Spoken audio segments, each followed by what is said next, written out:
Okay, beautiful souls, I hope you are ready to organize your life, to get your life tidied up, because today we are focusing on the topic of organizing your home. And how we're going to do this is with me explaining you about the Konmari method. Marie Kondo is a Japanese woman. She's the author of the famous book The Magic of Tidying Up, the life-changing magic of tidying up. That's a book that is very dear to my heart. It brought a lot of change in my life, and I noticed onward after reading this book that organizing your home is not just about your home, but it's also about giving meaning to the items you possess, that they can also bring some kind of energy in your home. And when they have their specific place, when you know where everything is, this also brings some kind of clearness, some mind clearness, I would say, clarity, not clearness, whatever. Yeah, so it's not just about organizing everything at home and not having an impact onto your life. No, on the very contrary, getting some order into your house is going to have a huge impact on your everyday life. So, what's the Marie Kondo method? So the way she goes, she has different categories to organize your home. But first, let's check out a little bit what goes on in the book without giving you too much detail. First, she explained in the first chapter why your home doesn't stay tidy. So she goes through all the reasons that might cause this. Then how do you actually have to start to organize your home properly? And first, what she recommends would be to actually discard things that might not have the same meaning that they used to have before in your life. And what is really important when you discard those items is actually to thank them for the purpose, the comfort they might have brought in your life. In the chapter 3, then she approaches the different categories in which you should organize your home. Categories that actually make sense, why you should start with this category and end up with this one. In the 4th chapter, she goes on about tidying up in order to live your life with passion. And the reason why she says that is because, like I said in the beginning, when everything has its own place, when you have a clear idea of where which thing is, then it also brings a lot more of order in your life, and you become a more organized person in general, a more trustful person as well. Then she explains, basically the magic of tidying up, how it's going to change your life. And also it gives yourself more self-confidence, because when you have a clear mind about how your home look like, and that everything has its specific place, you feel more confident because you feel just more comfortable at home as well. You feel lighter because you don't have to worry all the time and having thousands thoughts of where did you put the keys, which sometimes happen to Mark and I. I think that's our biggest tidying up problem, is just the keys. Here and there sometimes we have 2 pieces, 1 key for him, 1 for me, and sometimes it gets lost. So I'm going to give you some tips on how you can avoid this.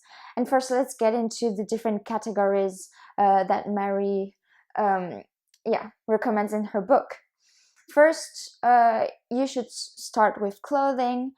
In this category, as well as for the categories, she has some specific methods. So first, let me check my notes.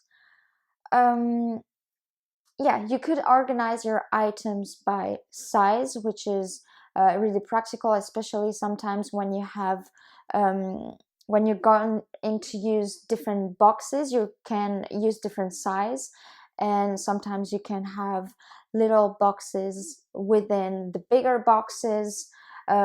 Also, when organizing your clothes, if you don't have like a shelf where you can put things in boxes, if you have like a, what's it called, a cupboard or something where you can actually hang your clothes, then it's better maybe to organize them in sizes. um, you can also store your items based on the frequency on which you use them. People tend to actually, tidy up things by categories, like all the kitchen stuff in the same spot, but you don't actually give a thought to what do you most frequently use. So if, for example, I'm using plates every day, of course, or bowls because I need to eat in something, but I might not use I don't know, my mixer every day, or I might not use my pressure cooker every day. So the thing that I'm not using frequently enough, I should put them in a spot that's maybe a bit higher up, a bit harder to reach, or a bit more at the back of the cupboard, whereas the things that I use every day should be closer to me. So it's also the way, the method that Marie suggests is also giving you some more practicability in your everyday life, because everything is within reach. When it just becomes a lot easier and a lot quicker, so it's going to bring more lightness in your life as well. So first, you have to get accustomed to the idea that it's going to be a chaos before it looks nice and tidy. Because of course, if you want to get rid of things, you have to have a clear view of everything that you still want or do not want anymore. And the best way to do that, according to her, especially when it comes to clothes, is by just piling everything up. You just empty, not only in one room, because like we said at the beginning, it's not about organizing room per room. That's where you can actually do some mistakes, and the best way is to go by category. So when you're in the category of clothes, you should actually take all the clothes that might be in different spots of your house. Even if it's in the laundry, just gather everything in a huge pile. So that way, first you have a perspective of how much you own, how many clothes do you have. And most of us, I mean, as for my part, now I might have a more precise number of all the clothing items I own, because I can see them. I can see everything at the same time because it's in one same spot. But people who usually have some coat here in the corridor, in the hallway, then you might have a jacket that somehow landed in the kitchen, then you have everything in the laundry, and then you have a sweater that's in your living room. So it's hard to actually have a clear view of what you own if you have everything dispersed. So that's why what she advises is to just pile everything up.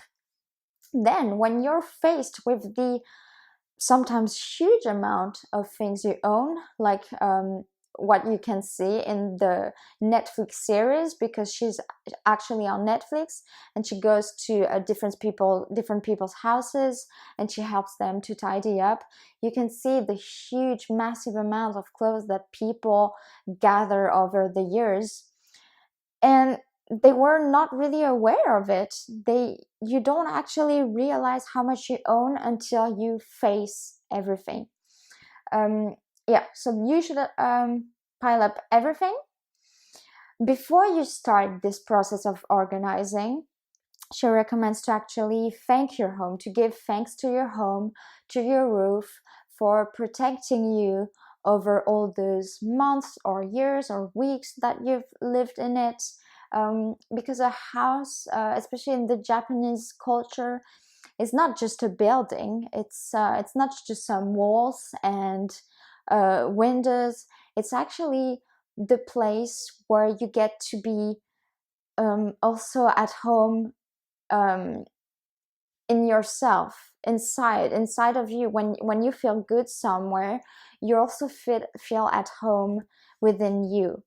And that's why, when you actually make your home organized and tidied and clear and comfortable, it provides you with some good energy. It provides you with a good mental health as well. So that's why she has this very specific, particular method of thanking the house before she starts the process of tidying up.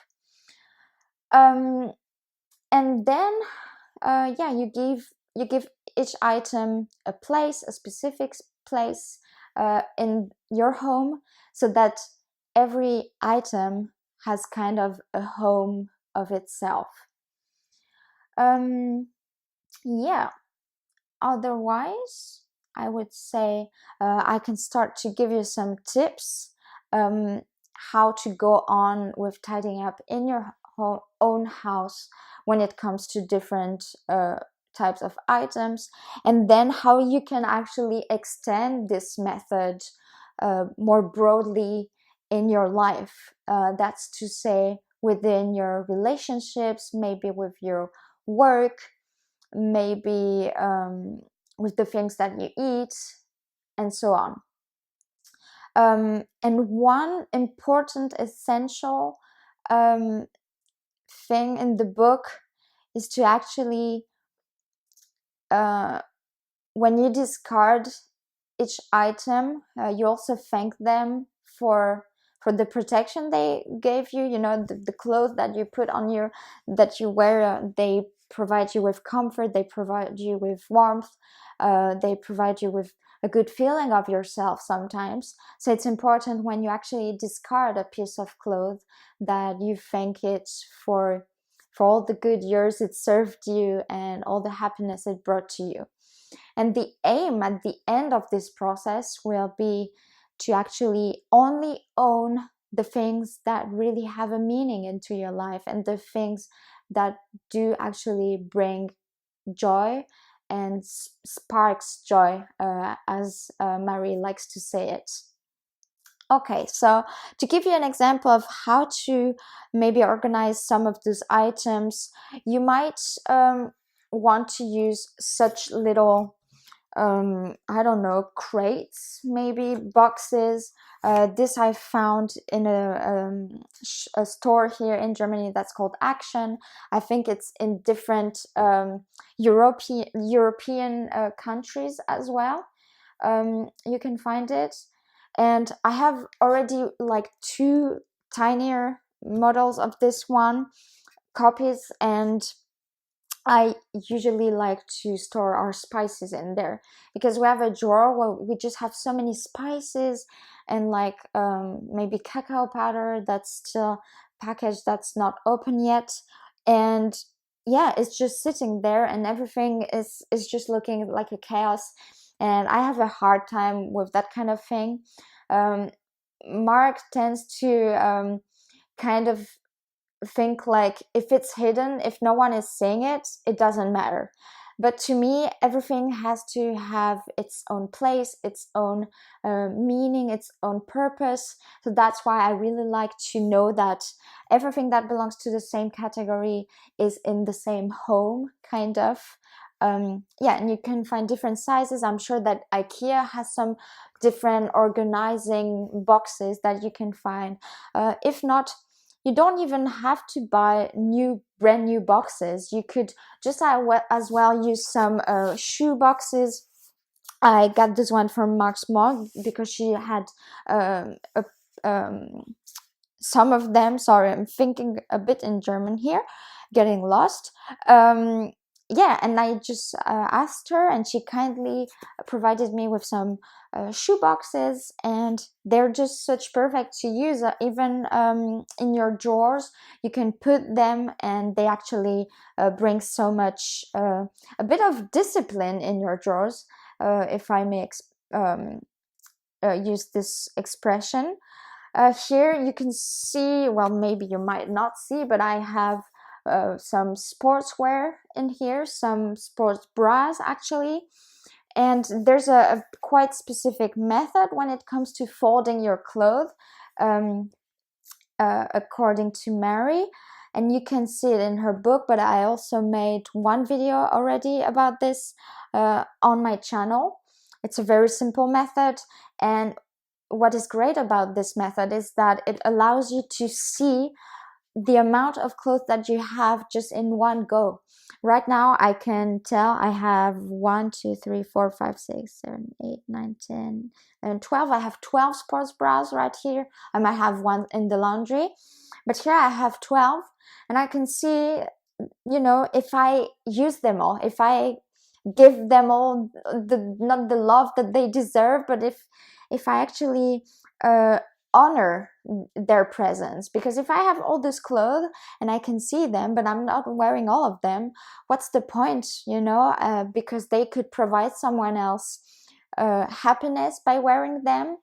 So that's also the purpose of this method, that you can see everything that you own, and you can see it just takes so little space. So that's what I love the most about this method. When it comes to cables, I know a lot of people have a hard time with cables. They just get in all places, in all corners, and that's just a mess.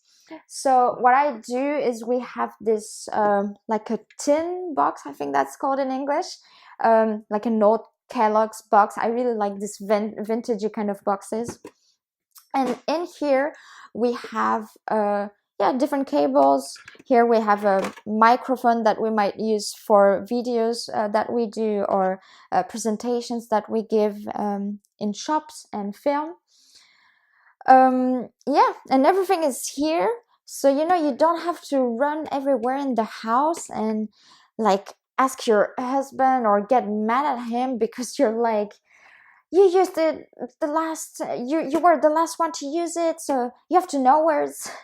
Everyone living in the house, whether you're 2 or 3 or more with kids, everyone should be aware of each category of items place. So everyone knows, okay, the cables are in that red box in the living room. I don't know, the batteries are in the blue box in the kitchen, whatever. It's important for everyone to know where their things are. Also, for a specific reason, Marie Kondo in her book recommends to like a particular order of categories to go through. So first clothing, then books, then all the like paper kind of administrative things that you don't want to go through, taxes and what's it called in English, bills and all that kind of annoying stuff, so that you keep the minimum, or just everything that's meaningful, that's important. And at last come komono. So komono is all the other things that don't belong to the first 3 categories. So that's everything in the kitchen, in the bathroom, in the garage. And miscellaneous is like the little things that you own, that might be like some memories, some souvenirs that you own. And she recommends this particular order because she goes from what might have not as much meaning to your life, like not what has not what doesn't have meaning to your life, but like things that are not so emotional to the things that might be a bit more emotional. So the miscellaneous things usually are also the photo albums that you have. And yeah, when you deal with emotional things, you tend to have more difficulty to let go. Yeah, but the great thing is you don't have to let go of everything. And I think that's one important crucial point about minimalism that some people sometimes do not understand. When they see someone's house where they might have, you know, quite a good amount of items, and people like, well, I thought you were a minimalist. But minimalism, I think people get confused with its definition.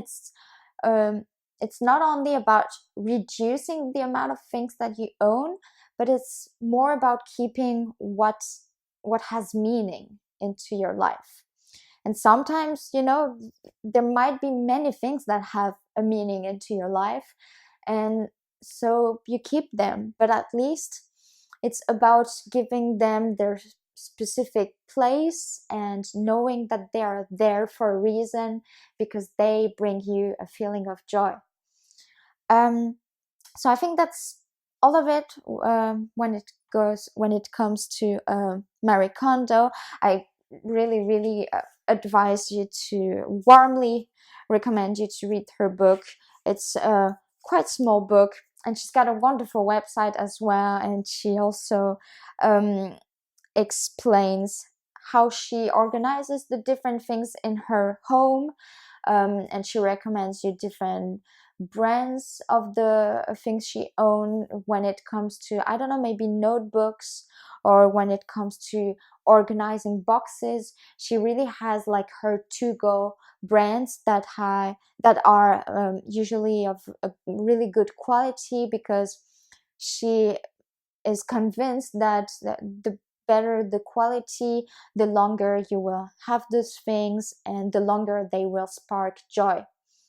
So now when it comes to tidying up, it's not just you know, it might not be just something material, but it can also be virtual. Well, first let's start with social media. And when people use social media, they don't really necessarily know why they use it. And that's important to actually know if this has a meaning, if this has a purpose in your life, rather than just being a ghost or a robot that spends all his or her day on social media and scrolling up and down and swiping right and left without knowing why. So, for example, I have those times where I just get lost scrolling on Facebook or on Instagram, or binging some videos on YouTube.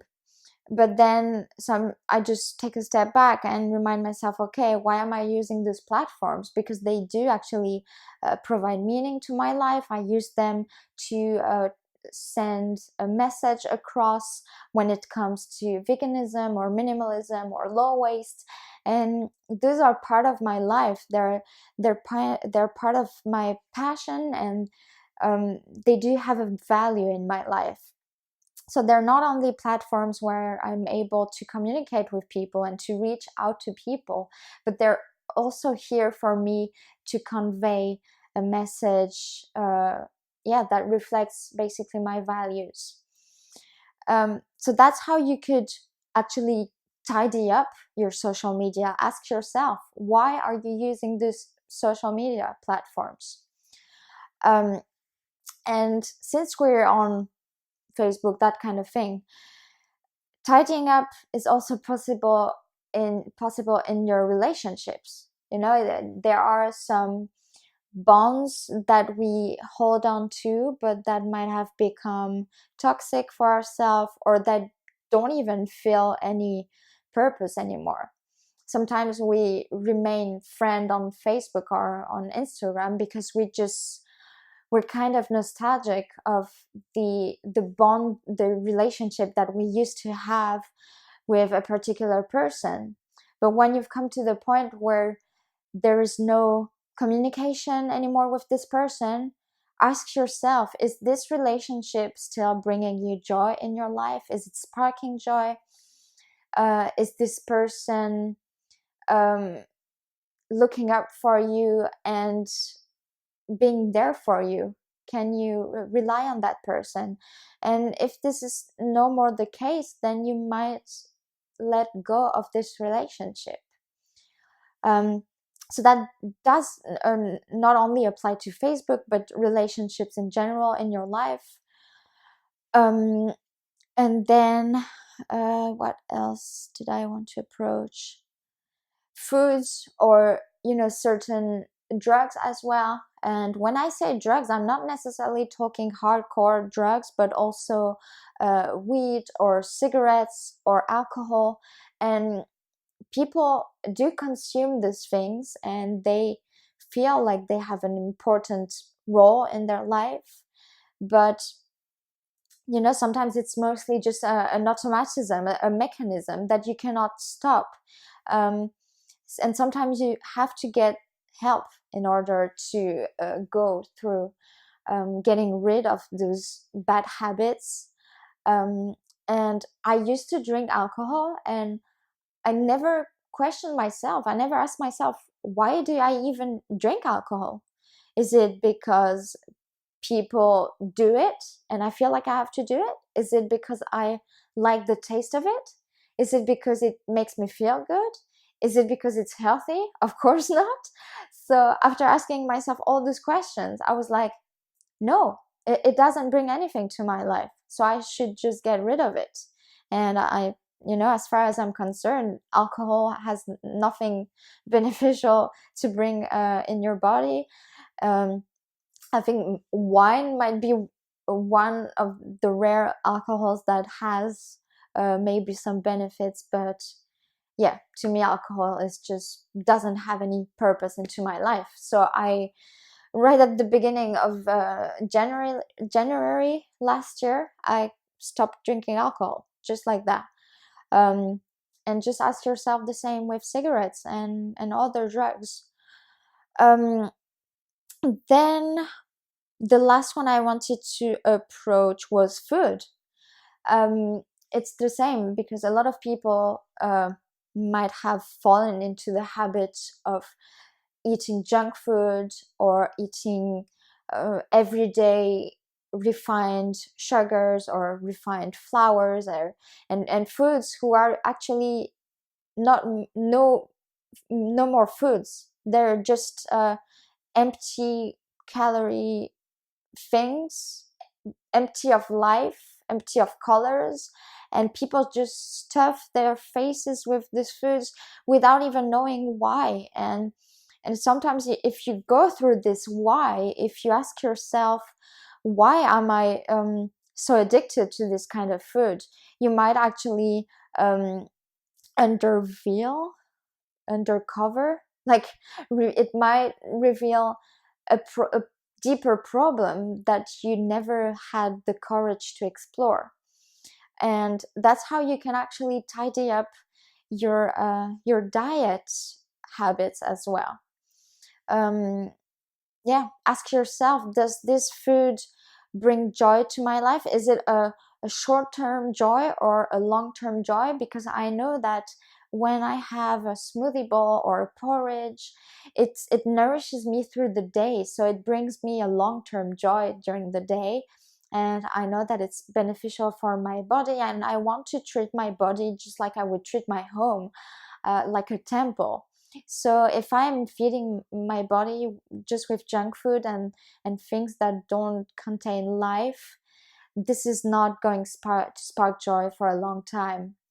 So I might as well go through the process of organizing my diet habits. I think that's all I wanted to say for today. I hope that this episode was helpful to you in some way. I apologize if I repeated myself a lot, if I was redundant in some way. If you had already heard about this, well, you might have learned one little thing in all those tips. And if you feel like this could be of help to someone, any acquaintance or friends or family, please just share this video or share my podcast.